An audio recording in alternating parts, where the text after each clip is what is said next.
भ्रष्टाचार विधायक को हटाना जरूरी है।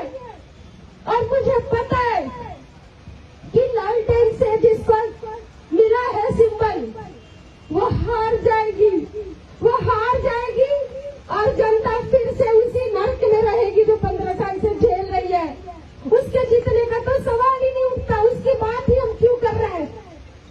अगर जीतना होता तो पूर्वे जी उनके ससुर जी वो 2010 का भी चुनाव जीतते ना, 2015 का भी चुनाव जीतते ना, लेकिन वो हारे।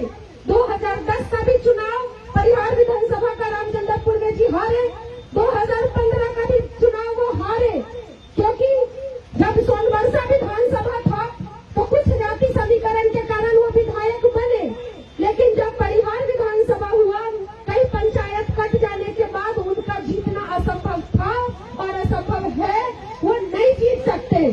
अगर वहां से कोई जीत सकता है बीजेपी के अलावा तो वही जीत सकता है जो जातीय समीकरण की सीमा को तोड़ दिया हो और सबके दिलों में बसने का काम किया हो, बिना जाति पाति धर्म भेदभाव को देखे बिना एक होकर के परिहार के लिए खड़ी रही हो।